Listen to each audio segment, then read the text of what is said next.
most of what we say is not interesting. Some of it is. Some of it's very interesting. Yeah, not that. Today, we're going to be looking at chapters 37 through 46. Thank you so much for saying that again. Our theme song is by Lizard McGee of the band Earwig. You can find his music on Bandcamp at earwig.bandcamp.com or lizardmcgee.bandcamp.com. Thank you, Lizard, for such an incredible theme song. To get this rolling, D-Day, do you want to tell us what happens? I kind of feel like it's my responsibility to. Technically, it is your job. That's sort of how we split this up at the beginning, because otherwise we'd just be like sitting around going, dude, that was great. Fucking love this and book. not remembering how the plot goes and being like, How what fucking happened cool first? is both. Or having any sort of structure like saying, hi, I'm D-Day. Oh, hi, D-Day. I am Beth. Hi, Beth. Hi, guys. I'm Rex. Hi, Rex. Hi, Rex. This Hello, is the listeners. Fun Killer Chronicle, Yay. This is the Fun Killer Chronicle. where we leave the S off of Chronicles.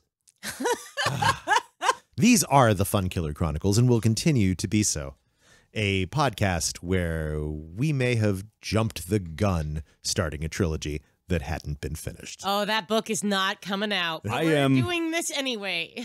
I am going to continue writing a plot synopsis past the point where I have plot that I am given.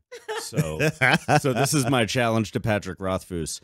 In like a year and a half, you better have some shit to serve me, or I am going to have gone well off the deep end. Listeners, this is episode 3. We're probably going to get to the end of...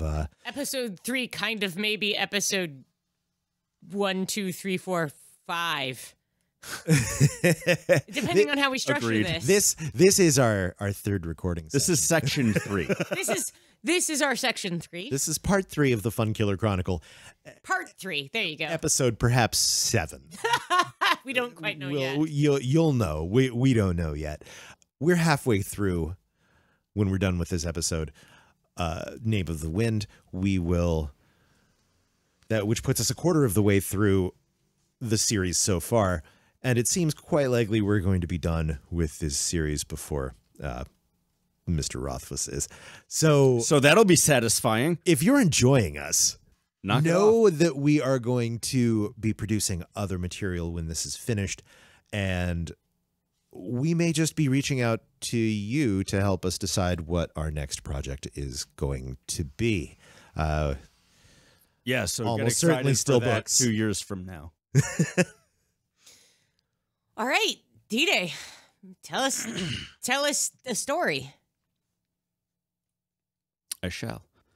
All right, so we left off last time with Kvothe getting into Wiz U, and Let's be fair. It's Wiz State. Kvothe can't afford Wiz U. But he got that scholarship. yeah, it is an elite Wiz U.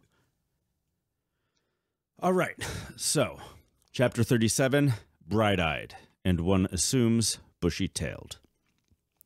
Master Lauren takes Kvothe to the bursar's office.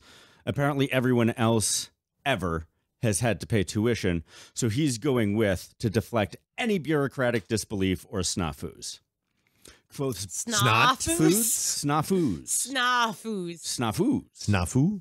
You understand that's an acronym that means something that if you say it wrong, it's no longer that word, right? Yeah. Snafu.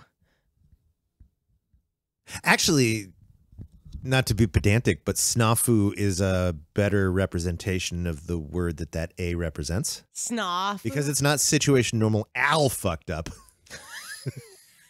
Could it be, though? So I'm doubling down, and I'm going to call it Snafu from now on. Snafu. Fabulous. Chapter 37. Bright-Eyed. Lauren takes Kvothe to the bursar's office. Apparently, everyone else has always had to pay tuition, so he's going with to deflect any bureaucratic disbelief or snafus. Kvothe's brilliance has forced Wizard University to literally invent scholarships. Kvothe gives Lauren the receipt from the broken binding, and Lauren tells Kvothe he'll keep the book safely in the archive till he can buy it back from him. Master Lauren summarily fucks off, leaving Kvothe with a fellow named Simon or Simon. Simon to get... Master Lauren directs him at his new bestie. Yeah. Which is convenient as fuck. Like, way not to have to build that meeting into anything special. Hey, that guy. I think Yo, that guy. Hey, this guy. I think that reflects on the reality that some good educators have around students, where you're just like, I know who you're going to like. Yeah. Let me just nudge you in that direction. It's also a good way to pass someone off. Oh, yeah. Well, Master Lauren has no time for this garbage. Truth. He's got to go count books. Y'all are underestimating how much planning went into Master Lauren's passing off. Well, okay. It's a big overarching scheme that we won't talk about until after we talk about It's not my job. Yeah, sorry. Go on, D-Day. Also, it's Simon because they call him Sim later, and if it was Simon, they would be calling him Sime, and nobody is going to call anybody Sime. Fair. So Simon gets Kvothe enrolled in classes and properly lodged and whatnot. Kvothe spends an entire talent on a semester's food and lodging, claims his bunk, and eats some lunch with his new cohort of Eleir. We find out how diverse a group of students they are, both in age and skill and wealth, which is one both too many. We meet it. Can't you only both two things? I boathed a third thing. Yeah, both is only for two. The third one is Twothe. Nice. Gross. Yes. Yeah.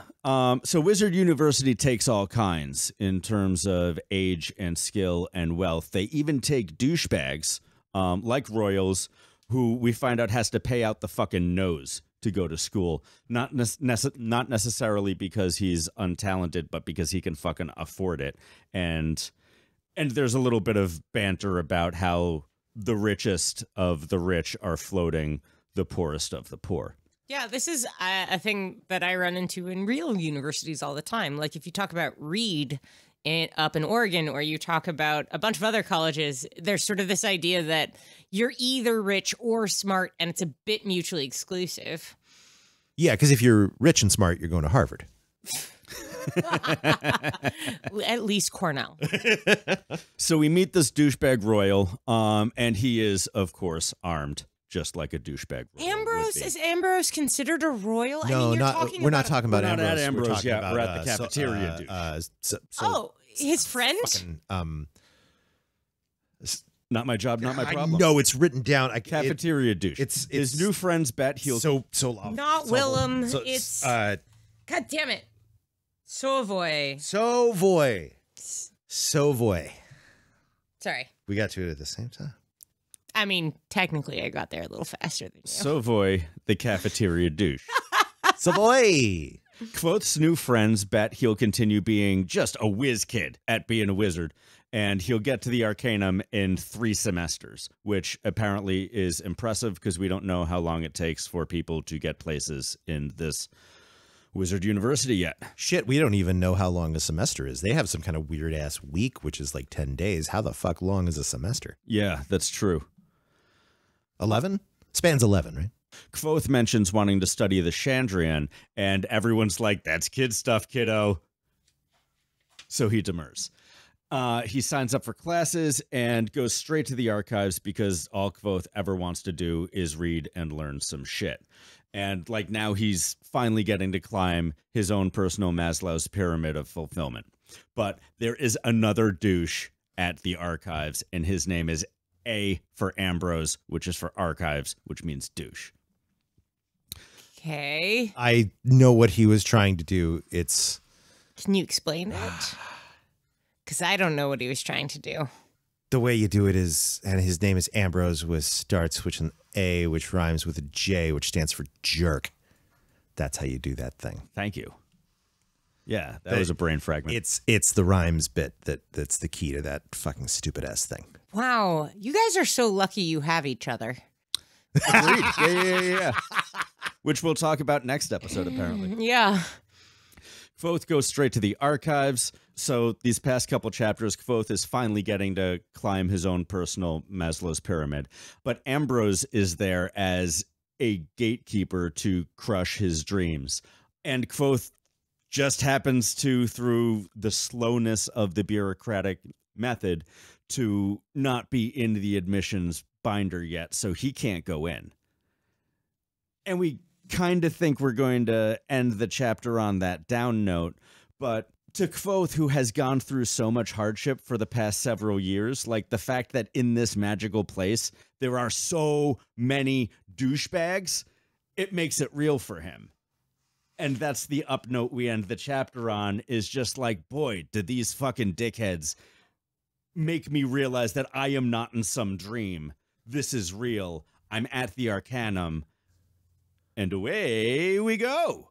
I think that's an interesting moment in the end where he's like, where Kvothe is like, oh, maybe this would have knocked me down, but I'm so used to being knocked down that this is the thing that allows me to believe that this is real. Yeah, this is true because douchebags make the world true. Yeah. This is not a fairy tale. Fairy tales don't have schmucks. Although I would like to point out, just because something, Rex, you said in the last couple of episodes were about when we were in, what's the name of the town?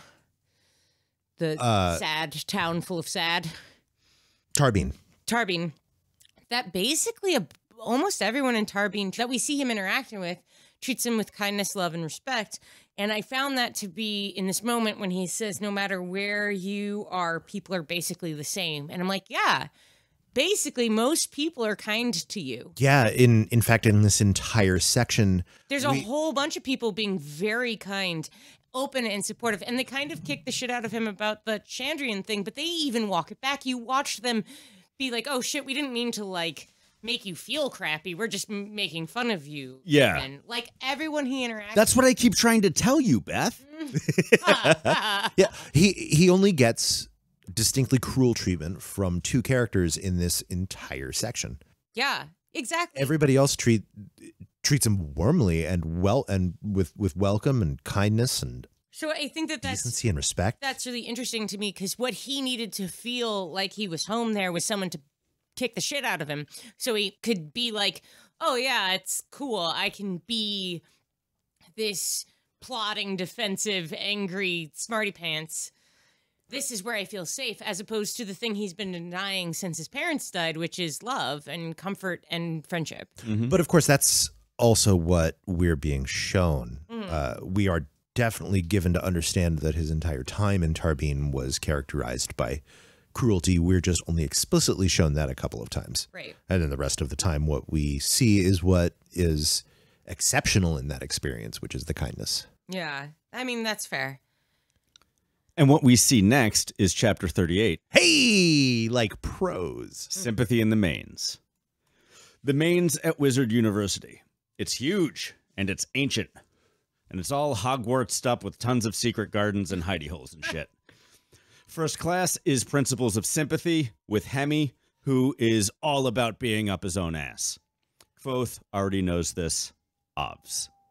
He tells Hem after class that, like, he knows all this shit. And Hem says, check back with me tomorrow. I can't even right now. So it's off to the archives. The douche Ambrose is not guarding the library today. Doucheless. It's a doucheless library. Today it's Fila, one of the few female students, who shows him the portion of the library that students are allowed to access. It turns out when you are you are not allowed to access the entire archive yet. You need to get into the Arcanum to get the right to look at these books, which are much more dangerous than the books that the kids get to read. It's so smart how it builds up sort of the MacGuffin of the library. I'm not saying it's an actual MacGuffin, but it's like in order. It's out of reach. Right. The way that knowledge, even when it's right here, even when he has access to it, the way it is prevented and then snatched away from him is Over and over again. It's over and over again. It's You can ask these folks for books. Yeah. You cannot go find your own books. Right. Yeah, this is literally his third attempt in the Arcanum. It's the first time he succeeds, and even his success is a Pyrrhic victory. Yeah. Fila tells Kvothe that following the rules is a big thing in the archives, and so is requesting books from the librarians. Kvothe waits for his books, which he has asked for about the Chandrian, because that is all Kvothe will ever care about this entire novel. He waits for his books, and he pages through the book that the chronicler wrote on the dragons, if I'm not mistaken. Yes. Great. And while he's waiting for books on the Chandrian, he asks for more books, these about the Amir, and eventually is pulled aside by Master Lauren, who is like, what's up with all this fairy tale shit? Research schoolwork. Lauren out. Lauren seems like a good dude. He's looking out for Kvothe. The idea is because Kvothe is who Kvothe is, that Kvothe can learn anything, that the answers are somehow right there. And yet everyone is not only saying, like, not only are there all these obstacles still for him to find those answers, now there's people who are smarter and better than him saying, like, also, you shouldn't be publicly looking for those answers. And not because, as we've seen, having an interest in the Chandrian will get you murdered. Murdered. Well, we do know this from the text of the book, but in the context of the book, what Lauren is saying is, like, because people will make fun of you and not take you seriously, which... He gives an entirely different set of risks to this investigation of Kvothe's. Yeah. Lauren is like, look out for your person and look out for your community because you want people to take you seriously. But it is very interesting that there is such a shame around it. Like, people are like, oh, yeah, you could research fairy tales. That's fine. You know, like you might, if you were getting a PhD in one of our universities, you can research things that aren't real and get a PhD on them. It's actually kind of an interesting contrast to the conversation that happens between Arl and Ben. Arl. When they're talking about Arl's Chandrian song, and Ben is much more reticent to even engage in conversation about the Chandrian. He is explicit about, you know, maybe these are not fairy stories and you shouldn't be fucking around. Lauren gives Kvothe almost exactly the opposite information. DNA, please continue. Chapter 39, Enough Rope. We assume to autoerotically asphyxiate yourself with. Is it erotic if you're doing it explicitly for magical purposes? It's not up to me. Right? That's how sexuality works, Beth? Sounds right to me. That sums up all of sexuality. Autoerotic asphyxiation. All I'm saying is that cum sympathy is powerful sympathy. Oh, cum sympathy would totally be a thing. Yeah, like Orgone sympathy. Not only do you get all the heat from that hot load, but you get the kinetic energy. You just like move it around. Well, you just like I've just blown our iTunes rating. We're now you guys explicit. glossed right over orgone sympathy and how fucking sharp that was. I mean, it's not sharp, but now we have to go into talking about Wilhelm Reich. Chapter 39, Enough Rope. Hem does not meet Kvothe before class. In a surprise twist, Hem tells the whole class when class starts that Kvothe is going to be guest lecturer for the day, which he expects is going to, like, completely throw Kvothe off his game. But Kvothe is a consummate performer, and he takes this opportunity to teach the class the 3 basic laws of sympathy by giving Master Hemi a sympathetic hot foot. It's just really charming. Hemi is not amused. I mean... Chapter 40, On the Horns. Everyone at school is amused with Kvothe. I mean... He's chatting about how cool he is with his school chums when he's called to the Master's Hall to be put on the horns, which... is not as sexy as it sounds. It's not, but I've definitely seen that at least twice at Power Exchange. Wow. I mean, Otis Street Power Exchange. I haven't been to New Power Exchange. Guys, are we all just horny or something? Why is this turned so sexual and accurate? On the horns. You've heard about the horns. Right? I just wanted to say in a non-sexualized context that this is like one of the like very strong mental images I have from these books is the table. Is that table and the setup for their sort of interview interrogation process. That is a tribunal, Beth. Yeah, but in a particular shape. You know, one of the features of this text is that it is really, really light on Descriptors. on descriptors. There are almost no physiospatial descriptors. Characters get at best a sentence or two physically. And spaces describe like a thing or two. We don't spend forever lovingly describe the worn wood of the bar, of the sound and the street. Like, we don't get these very detailed, vivid pictures. Which is absolutely rings true for a personal narrative. Kvothe telling his story to chronicler is not going to wax verbose about the physical details of the room. That's just not how we remember things. At best, we'll remember one striking detail, but it's all actions and conversations and characters. Yeah, it's so quick and it's so clever, and the details that it does give you they're easy to expand upon. So you get one or two instances, and then the rest of it you build in your head. Mm-hmm. But the contrast to that is the interludes. The interludes have much more detail about characters so far and spaces, except maybe for chronicler, who we know as of yet. Yeah, because Kvothe knows how to tell a fucking story, and he knows what to leave out. Are you saying that Patrick Rothfuss's omniscient voice in his native voice doesn't? No, I'm just saying that when he's at the meta level telling us the story of Kvothe in the now, that's Patrick Rothfuss telling us that, and everything else is Kvothe the storyteller, and Kvothe the storyteller isn't going to tell you how blue shit is for a while unless it has to do with the plot later on. Mm-hmm. Yeah, it's very tight in that it gives you a small amount of information and allows you to expand upon that personally. That table somehow visually represents all of my fear of ever being called out in front of a teacher or principal ever in my life. Like, that table is the giant symbol of power calling you on your shit in a way you have very little control over. Like, that table makes me feel like I'm in 5th grade and getting called to the principal's office, is all I'm saying. Exactly. Yeah. Chapter 40, On the Horns. So everyone at school is amused with Kvothe. He's chatting about it with his school chums when he's called to the master's hall to be put on those very same horns. So he's at a tribunal in front of all of the masters, which is not unlike Kvothe's admissions audition just a couple chapters ago, or last episode if you're someone who only reads books by listening to podcasts about books. Anyway. Don't do that, read the book. Indeed. No.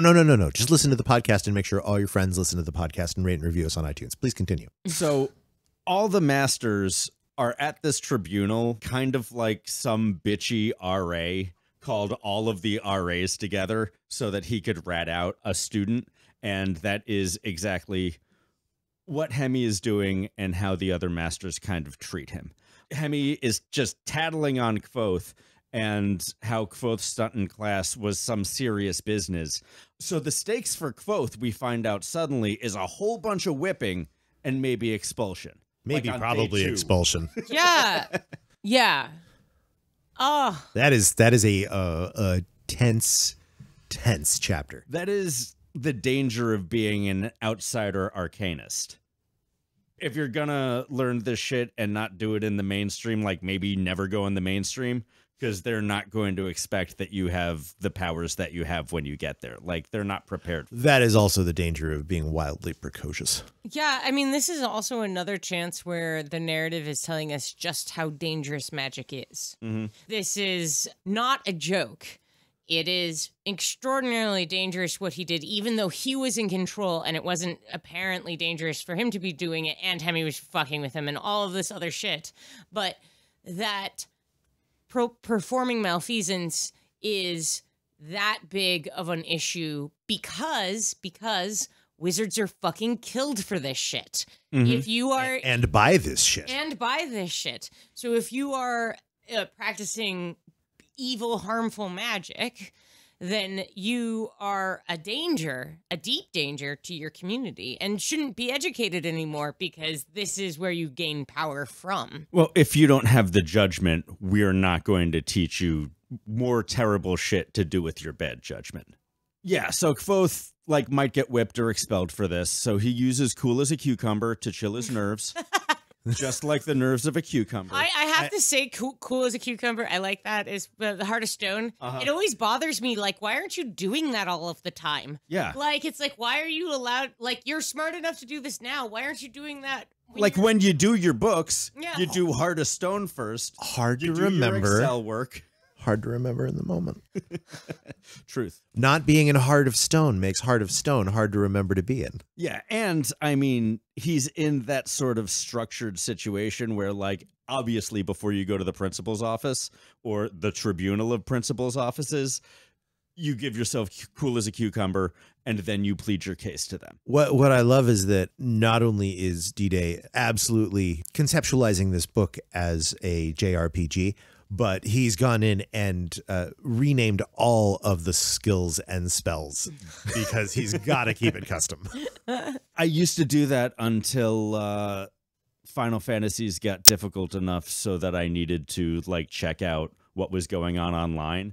And if, like, I've named all the characters dupe and shit plots and, like, face eat, when they're telling me things are happening in the walkthroughs and guides, I just have no idea who my characters are. Like, that's what I did when I played Final Fantasy VII. I renamed everyone, and I was just like, who is Aerith? What are you talking about? All right. So once chapter 30. So when Kvothe pleads his case to the masters and they hear both sides of the story, they really don't want to spend the rest of their evening supporting Hemi's petty shit. So they adjust Kvothe's charges from malfeasance just to kind of being a dumbass. And Kvothe's punishment is only 3 public lashes and a graduation to the Arcanum. Kvothe, I hate getting graduated to the Arcanum. yeah, but not bad. Not bad, Kvothe. 2 days as a piddly shit. Now you're in the Arcanum. You get to have some small talk with the masters and do some networking in a way that you wouldn't otherwise. Thumbs up. He levels up his housing and has a little smug smarty pants smirk in his brand new bunk. This is the worst. This kid came in straight from 6th grade to high school, just skipped 2 grades, came in all twerpy. Day 3, he's varsity football. Gross. Yeah, that's a bad. Yeah, analogy. he's like super scholastic team, bro. He is a senior. Yeah, but Patrick Rothfuss, much like me, does not give a shit about Quidditch, and I applaud that. Yeah. I feel like this really speaks to precociously intelligent people, except for the friends bit. like imagine that this happened, but everybody disliked you instead of having a couple of good friends. Then yeah. This is such a relief, which is funny because the stakes keep ramping up through this chunk, as you know, a good book is wont to do. This is so much fun compared to what we were doing in Tarbeen. It's like ups and downs. It's like triumphs and failures. It's a mix of good and bad, and it all sort of builds on itself while we're learning the world that he's in, which, you know, he's learning too. So I don't know. I really love these chapters. They're super fun. Yeah. Agree. Yeah. Yeah. Yeah. Cool. Well, until the flickering way. That one makes me sad. I do really like the clear distaste that the faculty in general has for Hemi. Yeah. Yeah. He's like really super duper, like just one way about things, huh? Mm-hmm. Yeah. Kind of like a whole cadre of people we hear about who have like super extreme views. Mm. Yeah. Chapter 41, Friend's Blood. Kvothe has a nosh and a little wander in the morning with Willem before his whipping. Kvothe gets a tad bit crooked, tops it off with a little heart of stone, and makes his debut whipping appearance in front of a substantial crowd. I see what you did there. I saw it. Yeah. Thank you. He refuses to be tied up. He does not cry out. And he walks off with his head held high and his back ripped open. Cold. This is as... I'm sorry. Again? No. Okay. You can isolate it later. This is as violent a scene as we've seen since the previous section that we had in Tarbeen. But this one is triumphant at the end because this time, like he's been able to put some of this on his terms. Chapter 42, Bloodless. Master Arwyl tells Kvothe that he's all torn up, and Kvothe chooses to get stitched up without any local anesthetic, which, personally, it is not something I recommend. But if you have gotten stitches previously, it's certainly a decision that I understand and have made in the past, especially because you can't always afford the lidocaine. And if you're going to get one prick, you might as well get 2 or 3. It's not that bad. Yeah, and I mean, if you're already like rocking a big tummy full of null route, it's cool. Yeah, You're it's gonna be probably able to all deal. right. Yeah. Yeah. Null route makes it all right. Please continue. So we get a bunch of Kvothe scar porn, and Arwyl realizes Kvothe drugged himself. So they talk. And Kvothe is stitched up by a student, and Arwyl invites Kvothe to study medicine if he can manage to keep from ripping out his stitches for 4 days. Arwyl straight up like got up out of his chair, turned it around, sat back down backwards, and said, "Kid, let's rap."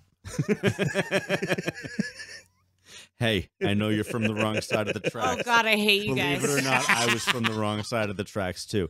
Now, Beth, Now, what if I you was need an to know, old, the dragon is really attractive. It's scaly. It's iridescent. It's big and it's strong. But what you need to know is that dragon will burn you up. And it's not even a dragon. It's drugs. Don't do drugs. All right. But that was pretty fucking smart. Now- if you want to study chemistry, come on, we'll study chemistry. now let me tell you, a lot of your friends are going to tell you that null route is all right. And it is. But let me tell you, what's the truth is the null route is right out. You just keep going. I'm going to cut it all out. I am kidding. Go on. Fun Killer Chronicle podcast brought to you by Null Route. Null Route. It's all route. Chapter 43, The Flickering Way.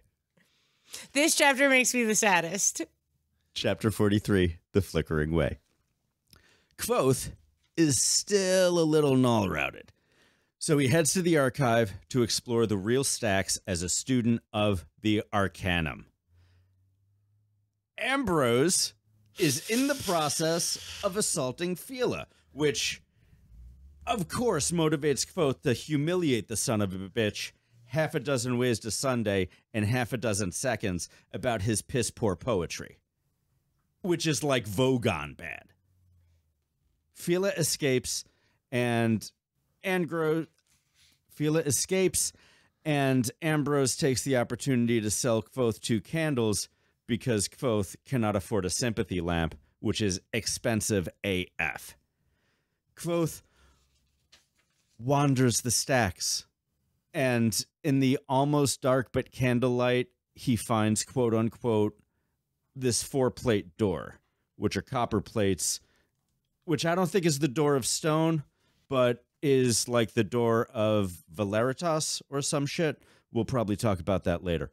2 scrivs find Kvothe, extinguish his candle, and Kvothe is like, Ambrose! Ooh, he's going to get it, that Ambrose. Yeah. Master Lauren gives it to Ambrose. But he also bans Kvothe from the archive. And Kvothe gets to eat dinner with his friends, where he finds out that no one thinks it's a great idea for Kvothe to have made an enemy of Ambrose. So kind of duh. I hate this so much because we've been building up the archive and building up the archive. What I mean is this is good storytelling that frustrates me as a reader. Yeah. Oh, yeah. Sure I does. just was so sad about him losing that and so frustrated about the circumstances under which he loses his opportunity to have access to all of those books. Yeah, And it's, too much too soon. Yeah. Calm the fuck down, bro. You got whipped this morning. It's also a big tug on the rug under your feet, because now we've got Master Lauren, who has been up until now the Champion for Kvothe being at the university and pointing him in the right direction and supporting him. and now he is apparently quite upset with Kvothe, and more seriously has blocked his access to the archives. Yeah, it just My MacGuffin. It made me so much angrier than him being threatened to be expelled. Or getting whipped. Yeah, I was just like, you were right there. Yeah. But it's also good because then later we have all of the library montages that we're going to have. Anyway, go on. Yeah, we're edging the artificery. We've been edging the archives for so long. Okay, chapter 44, The Burning Glass. It is time for my favorite class in my favorite classroom. Welcome to the artificery. Yeah, you would absolutely. Oh, it's exactly the sort of like magical makerspace I want. I kind of finally have it. Listeners, hit me up on social media at A3RD_DAY if you want to see pictures of my weird ass workshop. I make weird shit. There's weird shit all over the house. Beth, Instagram some shit. Do we have an Instagram for this? Instagram at. We do have an Instagram. Great. Instagram at Funkiller Chronicles. At funkiller_.chronicles.net. Stop. Fun Killer Pod on everything. Fun Killer Pod on everything. We'll have pictures of cool shit if you ask for it. People can ask for things on Instagram, right?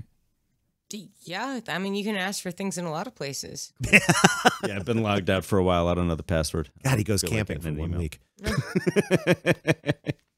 So, Kilvin shows Kvothe his collection of hundreds of long but not ever burning lamps. Kilvin's aesthetic is wonderful. I love it.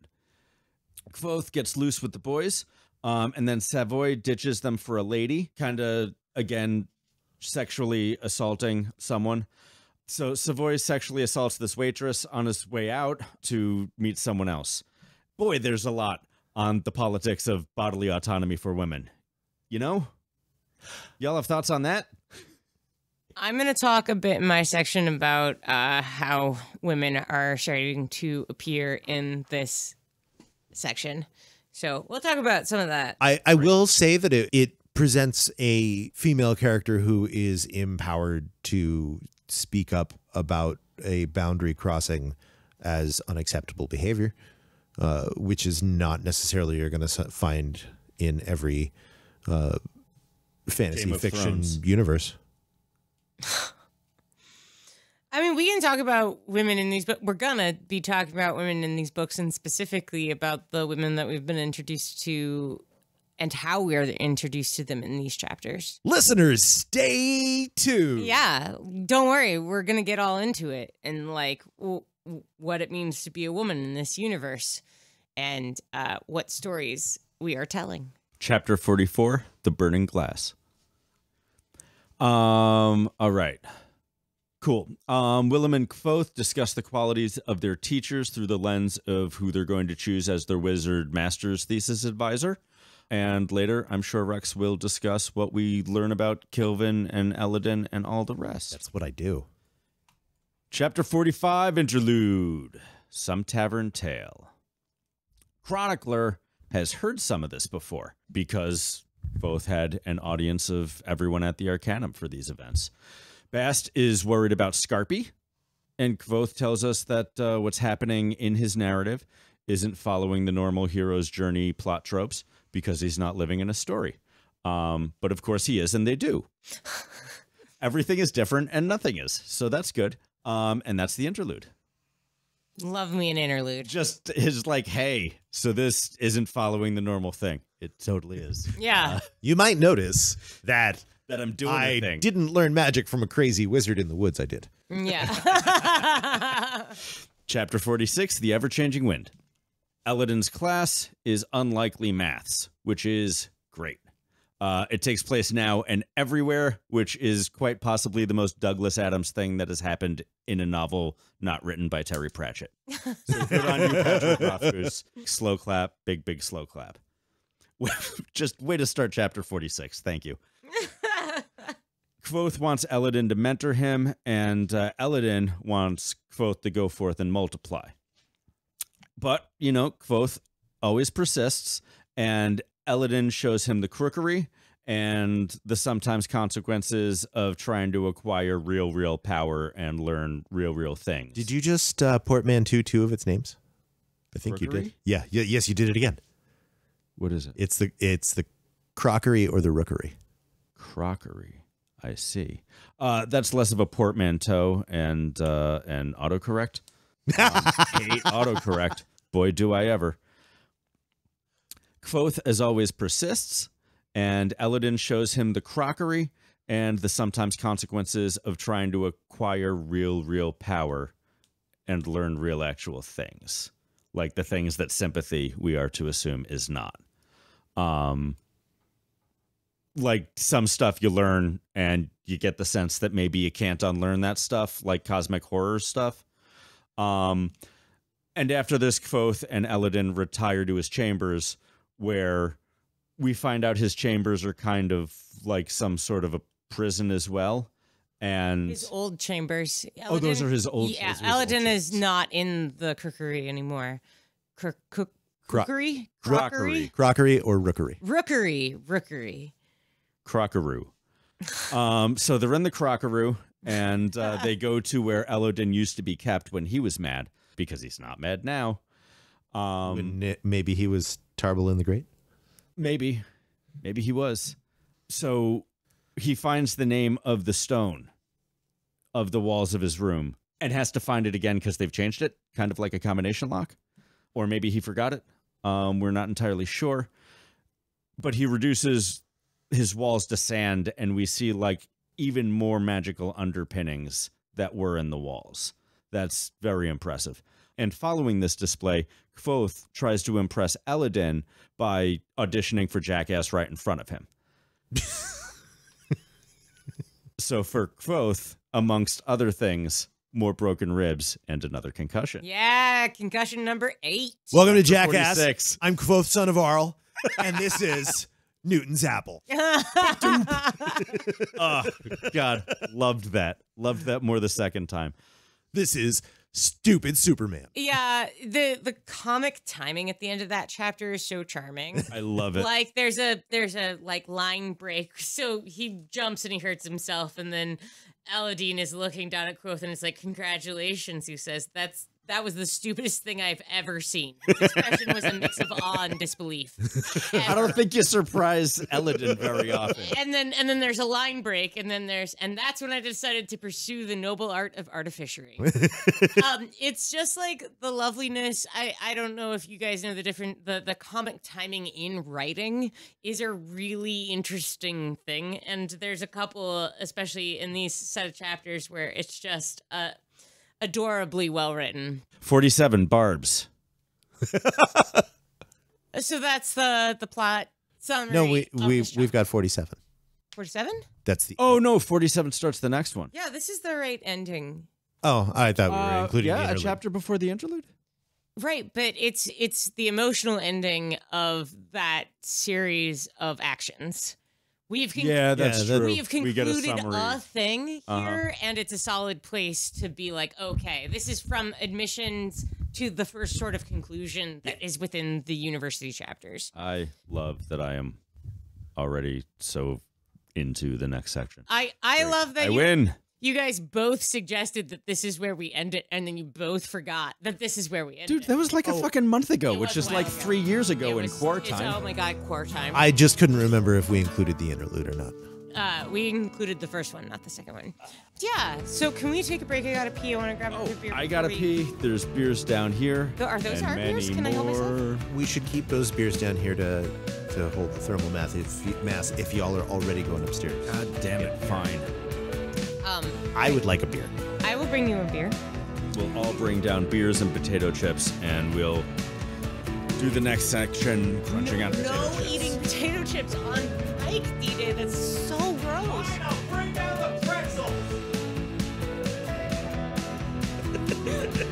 It's kind of.